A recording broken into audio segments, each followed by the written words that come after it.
I'm Dorothy Richardson. I'm 104 years old, and I've outlived my husband, one of my children, and almost every single person I ever loved. And I'm telling you this so you understand that what I'm about to say didn't come cheap. Every morning they ask me the same thing. My granddaughter, my neighbors, the young woman at the pharmacy who watches me walk in. They all ask with that same look on their face, somewhere between wonder and pity. "Dot, what's your secret?" And I used to laugh it off. I'd say, "Oh, I just forgot to die." But that's not it. That's not it at all. I've had 104 years to think about this. 104 years of mornings, of ordinary days, of choices so small you'd barely call them choices. Nobody wrote them down, nobody filmed them, nobody clapped for me when I got up at 5:30 for the 10,000th time. But here I am, and here you are. And I think that means something. The truth, the real truth, is that I have been doing the same things every single day for most of my life. Not because I was disciplined, not because I read some book or followed some program, but because my mother did it. And her mother did it before her. And somewhere along the way, I just never stopped. And now I'm 104 years old, and I can still make my own soup, walk to my mailbox and watch Wheel of Fortune without anyone's help. And I need you to understand something before I go any further. I am not special. I am not exceptional. I am a farm girl from Montana who simply never got fancy. You want to know my secret? You're already disappointed because you think you know what I'm going to say. You've heard it before. Eat your vegetables. Get some sleep. Don't stress. You've heard it so many times it stopped meaning anything. And that is exactly the problem. The problem is not that you don't know. The problem is that you know, and you still wake up every morning and choose something different. And then one day, one perfectly ordinary Tuesday, you'll realize you've been choosing wrong for 30 years, and that Tuesday will be too late to undo it. I don't want that for you. I cannot want that for you. Let me tell you what I actually do. Every single morning of my life, I wake up at 5:30. I don't use an alarm. I haven't used an alarm since before World War II. My body just rises because it has been told to rise for 80 years. The first thing I do, before I touch a single thing in that kitchen, I pray. I sit at the edge of my bed, and I thank God for another morning. Not because I have to, because I genuinely mean it, because I have buried enough people to know that another morning is not promised to anyone. Then I make breakfast. The same breakfast I have made every single day for more than 80 years. Oatmeal with walnuts and honey, one soft-boiled egg, black coffee, no sugar. That's it. That is the whole breakfast. No orange juice, no muffin, no cereal from a box. People hear that and they feel sorry for me. They think I'm missing out. I'm 104 and I still have my mind. You tell me who's missing out? I never ate fast food. Not once. Not ever. I am not saying that to be impressive. I'm saying it because when you grow up during the Depression on a farm in Montana, there was no fast food to eat. We ate what we grew. We ate what we made. And somewhere in that necessity was the greatest gift anyone could have given me, which was that I never developed a taste for things that were trying to kill me. I've watched people eat their way into their graves.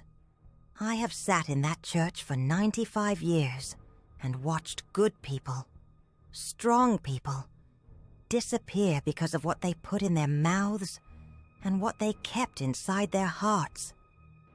My husband John, God rest him, loved his red meat and his salted butter and his sweet pie every Sunday, and he was gone at 70.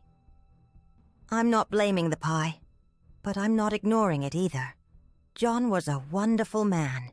He worked harder than anyone I've known. He loved his family with his whole chest. But he never thought much about the small daily things. He assumed his body would just keep going. A lot of people assume that. And then one morning they wake up, and the body has sent a notice that they ignored too many letters. After breakfast, I read my Bible. I have been doing this since I was a little girl. 30 minutes, every morning without exception. People ask me if I ever get bored of the same book. And I tell them, I've been living in this same body for 104 years, and I've never gotten bored of it either. Some things you return to not because they're new, but because you are. I'm different every time I open that book. I find something different every time. That's not religion. That's paying attention. Then I walk. 15 minutes. Slowly. Yes, with my cane. But I walk. I go outside and I put one foot in front of the other, and I move my body through the world. Until I was 95, I walked everywhere. I never owned a car. Not because we were too poor. John had a truck. But because I preferred to use what God gave me. My legs. Until I was 98, I kept a garden. I grew my own tomatoes, my own beans, my own herbs. I bent down into the dirt with my own 2 hands, and I put seeds in the ground. And I waited. That patience, that willingness to bend and wait, I think that kept something very important alive in me. There is something that happens when you put your hands in the earth. I can't explain it scientifically. I just know that the years I spent gardening were the years I felt most like myself, most alive, most connected to something that was bigger than my little worries. I never sat for more than 2 hours at a stretch. Not once. Not in my whole life. Not because someone told me to get up, but because sitting too long makes you feel heavy. And I never wanted to feel heavy. Your body is made to move. It is not made to sink into a couch and stay there.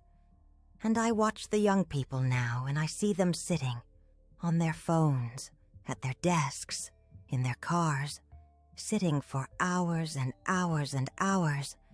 And I want to take them by the shoulders and say, get up. Just get up. Right now. Get up. Every day I ate vegetables. Real vegetables. Not from a can, not from a bag, not from some powder you mix with water. I made soup from scratch almost every single day of my adult life. Bone broth twice a week for 70 years. Raw garlic every day. Fermented foods. Sauerkraut. Pickles. Because my grandmother said it kept the gut sound. She didn't know the word microbiome. She just knew it worked. And I listened to her. I almost never drank. I never smoked. Not because I was a saint. Lord knows I had my temptations. But because I watched what those things did to people I loved.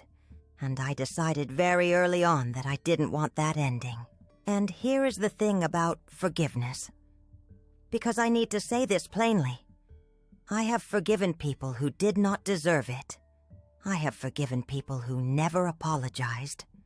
I have forgiven people who I never spoke to again. Not for them. For me.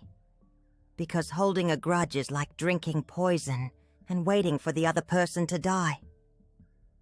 I watched a woman in my church carry bitterness for 40 years, and it aged her faster than anything else I have ever seen.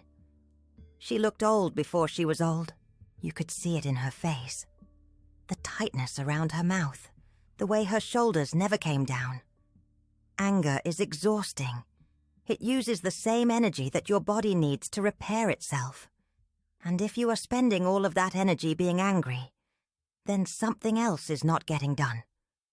Worry does the same thing. Worry is just fear that has made itself comfortable in your chest, and it will eat you from the inside if you let it. I gave my worries to God, and I meant it. I didn't pick them back up the next morning. That is a discipline more powerful than any diet on earth. Here is what I need you to hear, and I need you to hear it like someone who loves you is saying it, because that is exactly what this is. You do not need money to do what I have done. You need a pot and some vegetables, and a willingness to wake up at the same time every morning. You need 10 minutes of walking. You need to put down whatever is making you eat garbage, and ask yourself honestly why you keep reaching for it. You need to sleep. Not 6 hours, not 4. You need to sleep. Your body heals when you sleep, and if you will not let it heal, it will give out before its time. Every single one of these things costs nothing, not 1 cent. Start tomorrow, not next Monday, not after the holidays. Tomorrow morning before you pick up your phone, sit up and say thank you for something, anything. The fact that you woke up, the fact that your lungs are still working, the fact that you have another chance to choose differently than you chose yesterday. That's enough. Then get up and drink a glass of water. Then go outside for 10 minutes.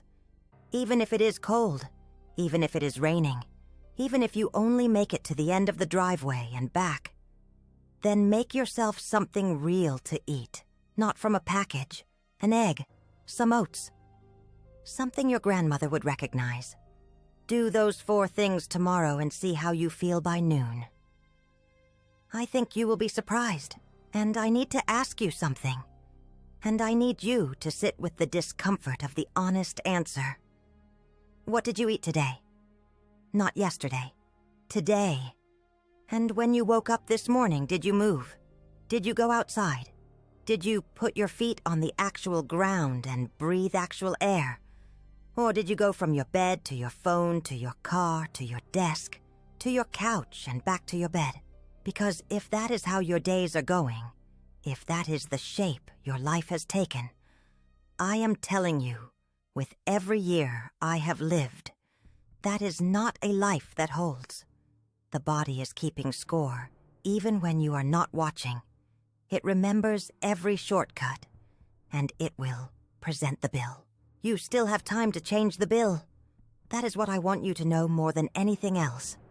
I am 104 years old, and I have no regrets about the way I lived. I have grief. Grief for John.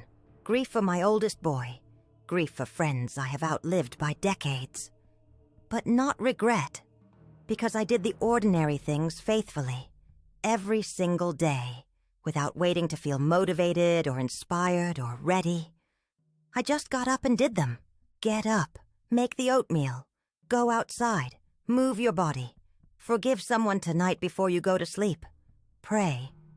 Or if you don't pray, sit in quiet for 5 minutes and be grateful for something specific. Not everything, just one thing. That's enough to start. I'm 104 years old. I have great-great-grandchildren. I watched a man walk on the moon. I survived the Depression and the war and the loss of nearly everyone I loved. And I am still here, at my kitchen table making my own soup, watching my Wheel of Fortune waking up at 5:30 to thank God for the morning. You have more time than you think. But you do not have forever. And the ordinary things, the quiet, unglamorous, completely unimpressive ordinary things, those are what the long life is made of.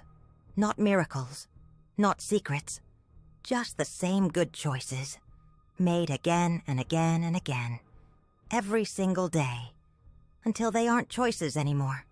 They're just who you are.